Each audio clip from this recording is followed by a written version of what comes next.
Assalamualaikum warahmatullahi taala wabarakatuh dan salam sejahtera.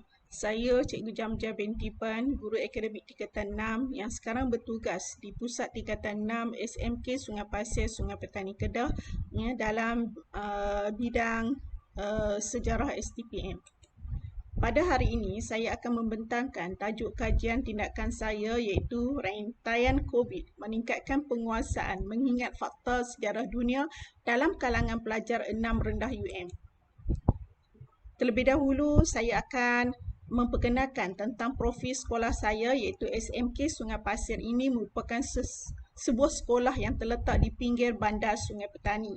Bilangan gurunya seramai 80 orang, pelajarnya 950 orang, bilik darjahnya sebanyak 34 buah dan kebitaraan sekolah ini merupakan sekolah yang menekankan pembelajaran berasaskan projek. Struktur fizikal sekolah ini mempunyai kelengkapan asas yang lengkap iaitu bilik darjah, makmal sains, pusat sumber, dewan utama, makmal, komputer, surau dan sebagainya. Keistimewaan sekolah ini merupakan sebuah sekolah yang telah mendapat pengiktirafan Sekolah Transformasi 25. Pengiktirafan tersebut telah diperolehi pada tahun 2019 iaitu Sekolah TS25 kohort yang keempat. Seterusnya saya akan bawa kepada isu kajian tindakan yang saya lakukan di mana berdasarkan kepada pemerhatian terhadap pengajaran dan pembelajaran. Yang pertama iaitu sukatan pelajaran sejarah STPM semester 1 adalah sangat luas dan banyak. Timbul kebimbangan di mana pelajar tidak dapat kuasai kandungan sukatan ini dengan baik. Sementelahan pula pembelajaran bersemuka tidak dapat dijalankan di mana pembelajaran hanyalah berlaku secara dalam talian. Secara tidak langsung PDPR yang berlaku tersebut menghadkan aktiviti PAK 21. Maka kaedah ini diperkenalkan untuk membolehkan pelajar menguasai tajuk sejarah bagi semester yang pertama.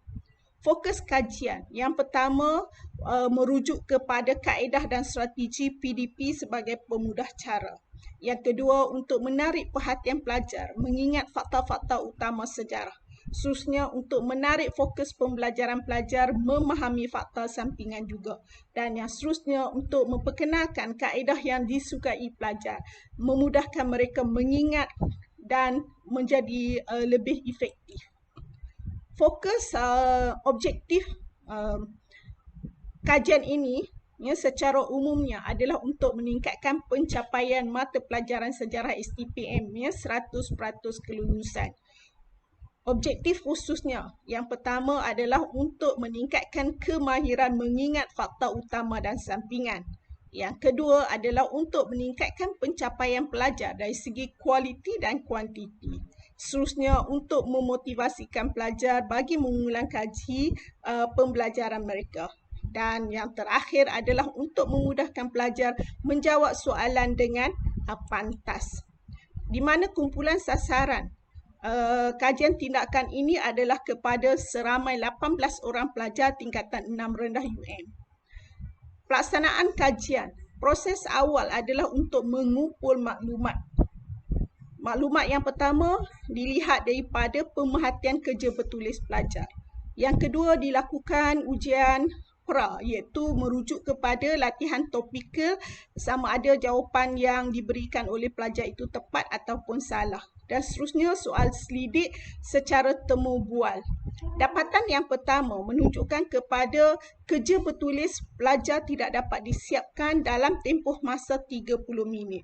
Dapatan kedua merujuk bahawa pelajar tidak mampu mengingat fakta tanpa merujuk bahan ketika melakukan latihan. Dan yang ketiga, pelajar memerlukan bahan sokongan untuk menyiapkan tugasan mereka dalam tempoh masa yang telah ditetapkan. Maka diperkenalkan dalam rantaian COVID. Apakah yang dimaksudkan dengan rantaian COVID ini? Rantaian COVID iaitu merujuk kepada rantaian itu merujuk kepada satu jaringan lelabah. COVID. C itu merujuk kepada cergas. O tu otak, V via, I ingat, D tu data.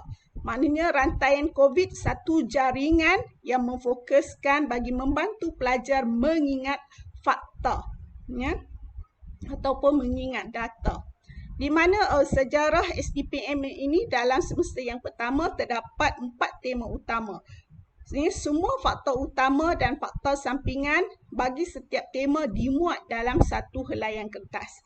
Menggunakan kertas yang bersaiz A3. Rantaian COVID yang lengkap dimuat dalam 4 helaian kertas sahaja.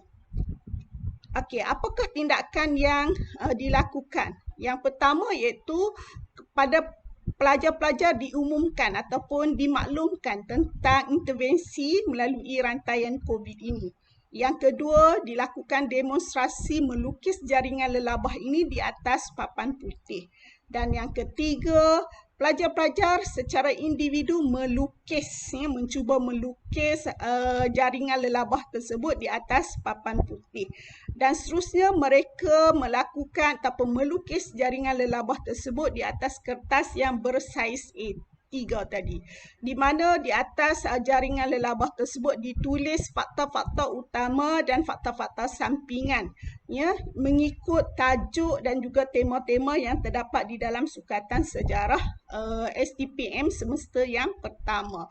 Akhirnya diuji keberkesanan penggunaan peta COVID ini atau rantaian COVID ini, ya, semasa menjawab soalan-soalan STPM tahun-tahun yang lepas.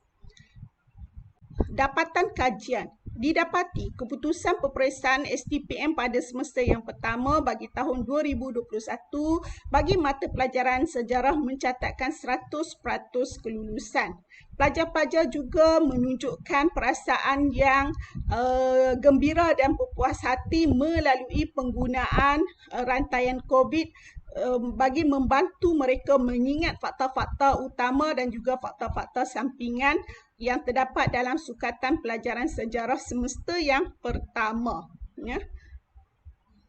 Dan seterusnya, cadangan kajian pada masa akan datang. Rantaian COVID ini akan terus digunakan sebagai satu kaedah mencatat nota sebab memudahkan pelajar memahami dan mengingat fakta-fakta sejarah, ya.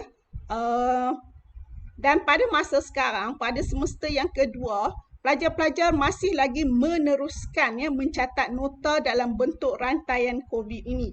Malahan mereka sendiri yang sukarela untuk membuat ataupun melaksanakan catatan nota secara jaringan lelabah ini. Ini menunjukkan bahawa penggunaan rantaian COVID ini untuk mencatat nota adalah satu perkara yang menimbulkan keyakinan kepada pelajar untuk melakukannya dan seterusnya dia didapati berkesan untuk penggunaan pelajar-pelajar itu sendiri. Ini adalah bentuk rantaian lelabah yang dimaksudkan tadi. Ini pelajar-pelajar terpaksa membuat rujukan, menulis, melukis dan mereka mempunyai kebebasan untuk menulis ataupun mereka cipta bagaimana bentuk perkataan-perkataan yang perlu mereka masukkan terpulang kepada kebijaksanaan, kreativiti mereka sendiri. Jadi inilah yang dihasilkan oleh pelajar-pelajar. Okey, sekian, terima kasih. Wassalamualaikum.